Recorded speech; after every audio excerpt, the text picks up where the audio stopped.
But divorce is often a step along the way when there's dishonesty and adultery. As I said earlier, what an intense passage. But I want to say, we're not about to drop the intensity. What does this passage look like for you? We're about to get some deep insight on how the three things that we've just listened to Jesus address, adultery, dishonesty, and divorce, how they've intersected in a tragic, terribly painful situation, which unfortunately is not unique. There are many here today, I know, who could share very deeply about a very similar situation to this. But today we want to hear a story and to grow in understanding the goodness and the importance of the words of Jesus. So I'd like to invite Deb to come forward, and Deb's going to share some of her story. And I want to thank Deb for the enormous courage to even walk onto the stage. That's okay. You might not be feeling a lot of courage. You've got tissues, yeah. It's already been a hard morning, I've got to say. But yeah, thanks, Brian. Indeed. But thank you for the courage. This is deep and this is personal. I think you're going to be sharing some things that you really haven't talked publicly about. And I guess really I just want to ask, what does this passage look like for you? This is no slight on you, Deb, but I think we might be here in 10 hours' time still if I just ask that question and just... I do like to talk, and that's a good thing. But if anything, Grant, I know when you and I were chatting about today that I don't want this and this discussion and me sharing to be about me. I want it to be a challenge for people to never have the excuse to not know what this horrific trifecta of adultery, divorce and deceit, what that does. So yeah, there's I know we both said let's be direct. Let's put it out there. Yeah, absolutely. And I thank you yet again, for the courage of being able to do that. I want to go back many, many years. So you and your husband were actively involved in marriage enrichment, and there was a Weekend to Remember, which is a national program, which was a great blessing to lots of people, and it was a marriage enrichment program, and you were involved in that and other programs. Yep. Why were you committed to doing things like that? You probably had other things to do. Yeah, but we were so passionate about God's plan for marriage. It is the most perfect plan for oneness, and I was married for 25 years before the nightmare arrived, and so for us, being able to be in ministry together was an amazing thing. We were in ministry together through music ministry, that was great, but being able to share about the purposeful intention of marriage, what God's plan was, to us was really important, and we saw lives change. It was a remarkable blessing to be involved in helping to get alongside people and have God at the centre of that weekend, that conversation, and saw people's marriages enriched that have been married for, nearly their entire lifetimes, but also marriages and relationships, and not just marriages, people who were looking towards marriage, for them to be able to look at and understand what God's plan was, how to make that as strong as it could be, but also where there were issues, where there were things to stumble over. There was insight and help and encouragement and support. Yeah. So it was an incredible blessing to be a part of that ministry. It was, as you said, a national ministry team, and it was a huge part of our ministry. Our girls loved us being a part of that ministry. Our both sets of families, grandparents who had the opportunity to spend the weekend with our girls while we were away, was brilliant. It was an incredible thing, and I still passionately believe in God's plan for marriage. So you believe in God's plan for marriage, and we've only just scratched the tip of the iceberg. I mean, we need to go to Ephesians 5 and see the magnificence of marriage, which you just couldn't do today, but you believe in it wholeheartedly, and always have, and have put that into action. And so going back to your husband, he was good at boundaries at that time? Yeah, absolutely. Sexual boundaries and boundaries in the workplace, but things sort of slipped over time. where he thought that, well, you could see that some boundaries were slipping with time that he was spending with certain people. And can you just sort of unpack, well, what do you think was really happening? So as I said, we were married for 25 years and had just celebrated 25 years together, and things changed in what seemed overnight. He was involved in a new business and wanting to succeed and wanting for him to be successful, but for also for this this opportunity to work well. And so he was spending work, business, travel was an enormous part of this new opportunity. Yeah. And so time away with and same people. And things up until there, as you said, there'd always been boundaries. He had a remarkable example in his dad, setting a remarkable example for him as what temptation should, to be aware How it should of. be responded exactly to. right. Yep. And what to do to not put yourself in a situation where that was up front and centre. And I think we saw, and you saw, both you and Marie and Alan Raven were alongside for this nightmare, and others around us saw an intense change in him from when he left to go on a business trip to China and when he came home, when he came back to Perth. There was the most horrendous transformation that went on. He reinvented basically what was right and wrong for himself. He moved the goalposts. It was such a... And the public-private was a big disconnect. Absolutely. And when I look back, there were things, I could see that there was a slide. I know when we talked about this, it was kind of like a virus. Who wants to talk about viruses? Nobody, we're not allowed to talk about viruses. But a good analogy, though. I know, but it was such I think there was such an intensity and belief in our marriage that I really think, and I can't pretend to say what he was thinking. I didn't recognise this person that was my life partner and had been for over 30 plus years. But all I can try to understand was there was a slide, there were a few things, compromises made, and that's okay because everything's still okay. I truly think that he thought that he would be either strong enough, or then when he completely reinvented his thinking, that his new version of right and wrong, that he was endorsing his own actions, which were horrendous. You know that. And Alan could see that, and the girls and I were experiencing, a new person came into our lives that we just did not recognise. Narcissistic, cruel, and abusive, and everything changed. But those and you couldn't even talk about it. No. It was something that you were trying to understand. The goalposts completely changed. So I can't profess to say that I knew what was going on with him, but with that flip of the switch and that reinvention, the slide, the virus had begun to infect. That slight thing, and we all know we're living with a virus where we're given ideas and guidelines as to how to help protect ourselves. Yeah. And they were thrown away, a deliberate intention to throw away. But what was left was, physically he looked the same, but day to day it was horrendous. You know that. I know many a time where you came and spent time with us, and Alan did as well. And you and I were just in disbelief in terms of the words that were coming and the justification. Sometimes I would do that with your husband. Exactly.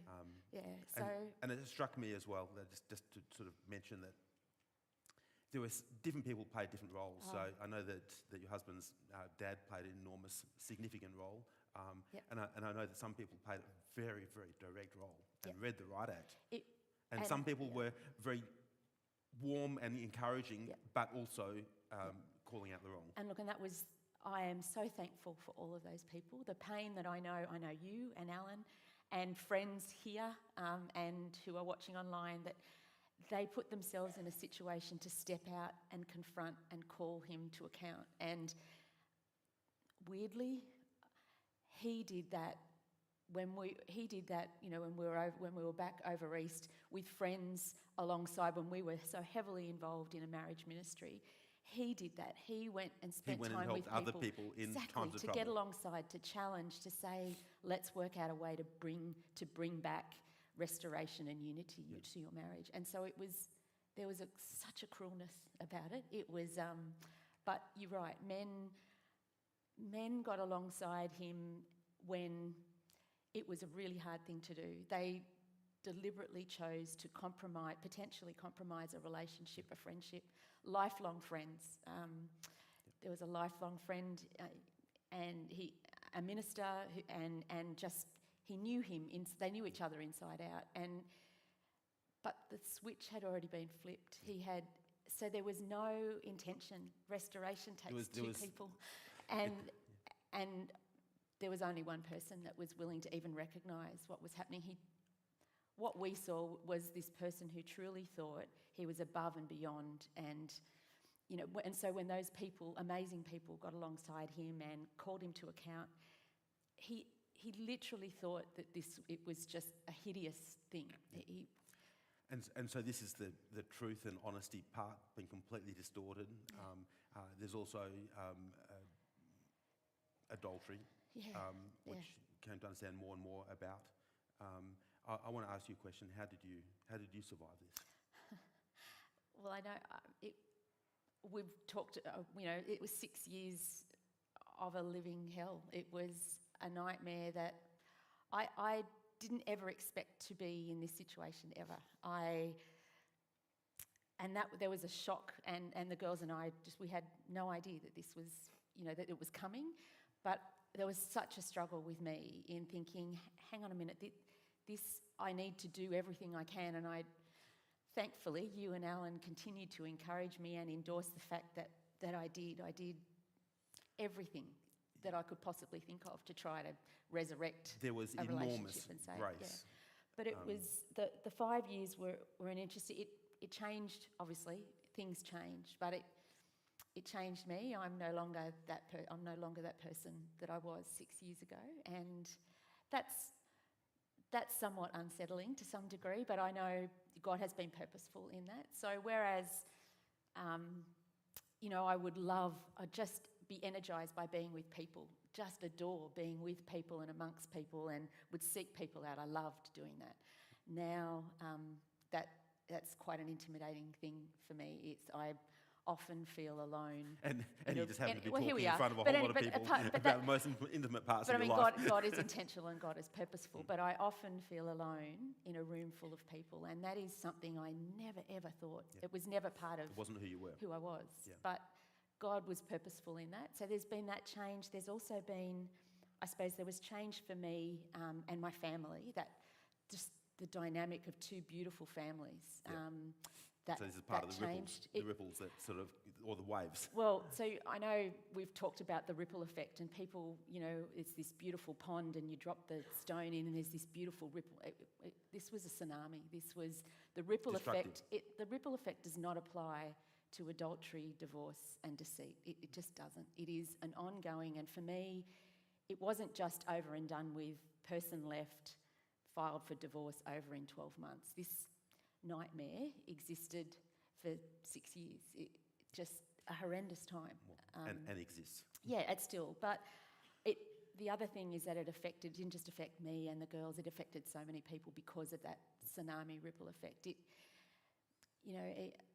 His dad hopped on a plane, and somehow God managed to get him with a visa into China to sit and spend time alongside and battle with Satan to try to bring his son back. It was, those relationships are broken now, and it's this, and the people, the amazing godly men who got alongside him and tried their best, there is such a horrible sense of burden for them because it didn't work. And there's actually no winners in this. No. So there's no winners for anybody in this situation not at all. I don't know if you can even do this, but what were some of the hardest moments for you? I think and in the other thing that changed was that all of the memories prior to 6 years ago are now, the girls and my memories are completely tainted. They're completely different. The hard thing, so that's a really difficult thing. Your life is contracted. We've been robbed of where there was happiness and joy, and that's hard. That's hard to accept, but at the same time, I know God has been purposeful in that and intentional, and He knows my heart, and thankfully He knows my head. Not many people can understand my head, but that's, that. But in terms of the hardest moments, I never thought I would have to be confronted by the implications of the consequences of one person's sin in terms of adultery, where I had to turn up and get a HIV test. That has to be one of the most demoralising, debilitating, horrifically embarrassing things that I've ever done. A married woman with my wedding ring on, turning up to a pathology place where they knew you. They did know me because of lots of medical conditions and having to get... So they knew me, and here I was handing over a pathology sheet asking for a HIV test, and it was the stigma and the shame was horrendous. Nobody tells you about that. Nobody talks about the implications of the consequences of sin. That was a difficult thing. I suppose the other two significant moments and hard times were firstly when you and an amazing friend took a phone call from my girls. At that time, the four of us were still in the same house, and I'd collapsed at work, come home, and what happened that night was horrendous. The girls were terrified for me and for themselves, and so they called. God just gave them a sense of stability to make a call and a plea for help, and both this gorgeous friend and yourself came over to say we need to make a change here. And that was so confronting, because hang on a minute, I was still trying, I was still doing everything I could to try and save this person and our marriage, and that was a stark reality of that things had to change. Yep. Yeah. And then the follow-on from that was the legal system, which is such a confronting thing, where again another beautiful friend and family member got alongside to practically try and protect me and the girls. So I had to apply for a legal separation. And I'll never forget ever sitting in a lawyer's office having to sign an initial 27 pages of a document that legally stated that I was separated. And there's not one page that you wanted to sign. And he had already gone in and, signed, so I could see his signature and a willingness to sign this paper. That was truly confronting, because I never wanted to be in that situation. I never, ever wanted to be in that situation. That then leading to you and Alan a number of years later, unfortunately, because of the narcissistic tendencies to want to control the girls and I, of you and Alan having to call and have a coffee and say, enough's enough. We need to talk about the bad thing that we need to talk about in terms of divorce. This isn't going to change, and we need to talk about divorce. And that was, I'll never forget that coffee. It was the worst coffee I think I've had for a long time. It was horrible. But not for you guys, the actual coffee, the drink. No, I didn't like it either. No. But no, that was hard, to seriously have to face the reality of something that I had done everything to try to change. But my girls were incredible. They, like you and Alan, I know, had talked. You'd supported them tremendously to be able to say this is the best thing. And even though that reality was a cruel one, it was that was difficult. But the flow-on effect of that was even worse, where I needed to prove to myself that I could do this on my own.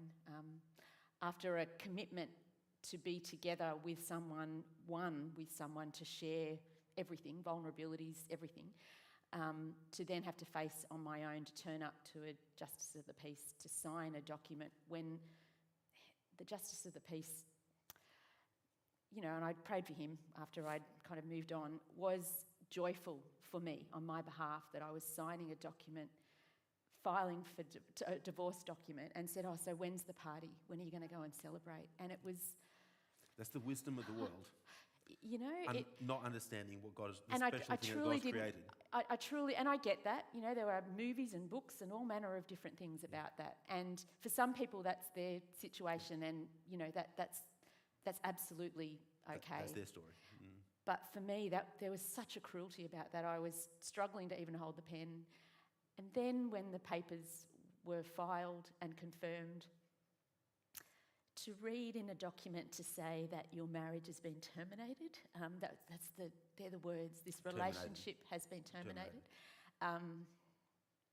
Even though I knew that, there was such a sense of I failed. I couldn't do it. I couldn't save it. But I know that that's not real, and I know that God was absolutely in every single moment of all of that, guiding us, bringing remarkable people, friends and church and people alongside us to support us and encourage us that this is really tough. But so there were really dark times that people often you don't hear about. And others around you, even though you know what's happening, can't understand. No. Which is actually a question I want to ask. And I know our time is going, and I know that it was a miracle to have you come up here, Deb, and it's going to be a miracle to stop you from talking as well. No, I get it. Okay. And I don't want to stop you from talking. I don't want to stop you from talking. But I just want to ask a bit about the church. So, a loving church family, some people amazingly journeying with you, and far more people than you can mention, and that's good. Yep. And yet you just made a comment a few moments ago that you could come to a group of people and feel absolutely alone. And so I want to know something about can you unpack your experience of church?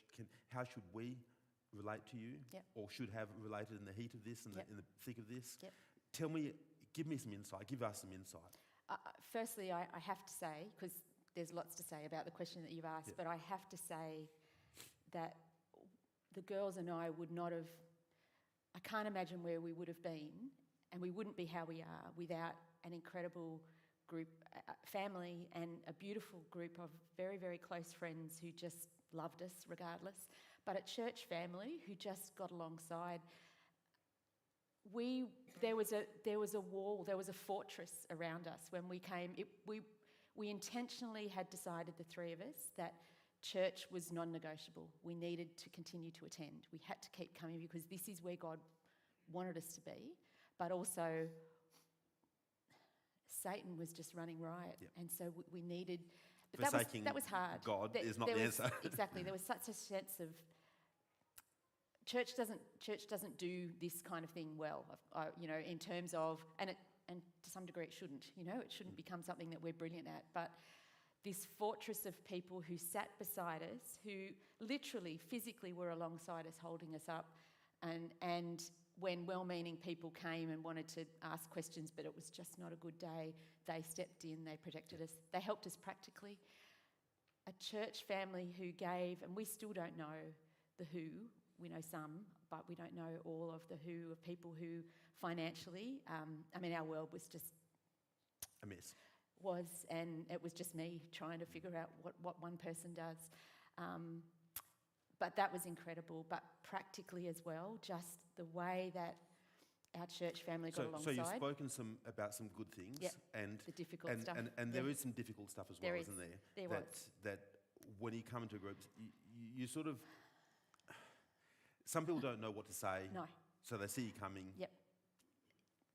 And there are two responses, often. One is, I really don't know what to say to this person, and you can see the panic in people's eyes where they just think, and so their only response is to look at you, make eye contact, and then turn and flee. And, you know, I know, you kind of develop, people can have a sense of humour about it, but when you're totally isolated, vulnerable, and your world is upside down, to physically see people turn away from you is within a church building where it's hard enough to come.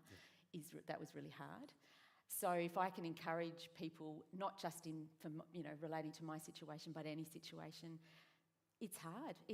We often don't know what to say. And it's you don't need to know what to say, but just some support. The best thing that an amazing person said to me was, I don't know what to say, Deb. I am lost for words. And I kind of said to him, so am I. I don't know what to say either. But you felt comforted in that. And so he just said, okay, how about I just let you know that we're praying for you and that, we're just here, we're alongside. And there was a sense of quietness about it. There was a stillness about it. So do that. Do that instead of trying to come up. Don't give advice, because often the person isn't in the space where they need your advice. Don't in well-meaning ways say, oh, well, you just need to pray about it. Really? Have you thought that maybe I hadn't thought of that? And they're well-intentioned things to say, but when life is just horrendous, it adds to the hurt and it adds to the rejection and the judgment. And as a church family, we're in no position to judge. Yeah.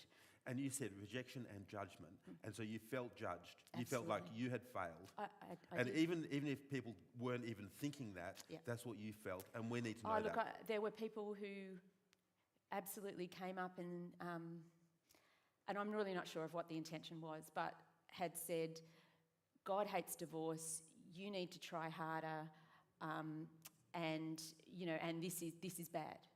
I seriously felt like the girls and I felt like we should have a T-shirt that we wore on a Sunday that said, we're trying hard. We didn't choose, no, even more serious than that, Grant. We didn't choose this, and we're doing everything we can. Yeah. Because whether or not it was intentional judgment or not, this is not God's plan. But man, I did everything. The girls and I did everything we could. And so that judgment was really hard. And I want to publicly affirm, I said it before, Deb, your grace in all of this was phenomenal. And I know we've ended with a little bit of a confronting sort of statement for us as a church, but also the love and support that came from the church and beyond the church. And that well and truly overrode those hard moments. Get along, and you don't have to have the answers. Please don't feel like you need to give people the answer or solve their problem. Just be alongside. Just sit. There are an amazing group of people who on a Sunday morning just come and sit with me, because my life partner, he chose to pack up and move and not be here anymore. And so church is often done in multiples of twos. Single, one or three, doesn't work well. It's not comfortable. There's a sense of, so go and sit alongside someone. Go and, make that person feel that they're valued, because everything around them tells them that they are small, that they don't matter. And there are ways that a church community can, just by being, make an enormous difference, I've got to say. I want to thank you, Deb, for sharing this very personal and intimate and painful story. Yeah. It's... I know there's other people here who could share. Unfortunately, I'm devastated to even say it. There's other people who could share a similar story. Yeah. It's not unique. No. But it's terrible and personal. Yeah. There is, but we still lived every day. God turned up every day. God turned up. The girls and I, and they are just the most remarkable, strong, faithful women. Hello, girls. I know they're watching. Beautiful blessings for me. Yep. But we made an intentional choice that every single day that we would come together at the end of the day and talk about where we'd seen God. Yep. Three things. That was the three things. We couldn't finish the day, and so sometimes it was the IGA lady smiled. That it was as small as that. But we saw, and the girls saw, that God was there in everything. It wasn't the just pray and the unicorns and the rainbows came. It was God was there in amongst the mess. And they are the most incredible young women as a result that faithfully chose to hang on to God and are serving him in just the most remarkable ways. It's so that hope remains, and that's the thing. Adultery, divorce and deceit man, it is the trifecta. It's a horrible, threesome, but there's, even in amongst all of that, the flip side of that is purity, is marriage and honesty. And Jesus' words in Matthew absolutely reinforce that. That's the hope that we have. God's plan is perfect, even though, man, it can be messy and hard. Thank you so much for sharing that. That's so insightful. Yes, it has gone on live stream, so you can watch that again. You can even perhaps listen to the sermon again in the light of what you've just heard as well, because we want to grow, and we've got, we can love and encourage Deb and the girls and others around us as well, who are unfortunately having similar kinds of hellish experiences. So I want to thank you, Deb. I'm not going to ask that you clap for Deb. I just want to say that you thank her. No, Then just give a moment of silence, actually. Thanks. But thank you so much for sharing. And, Thanks, Grant. and I just want to share 4 brief things as we conclude this part of the service today. But thank you so much, Deb. What an amazing, what amazing courage. What a journey and God's grace that's been evident in Deb. And keep on praying for Deb, but keep on praying for each other who are in the midst of these kinds of things, have been through these things. Keep on praying. I want to close with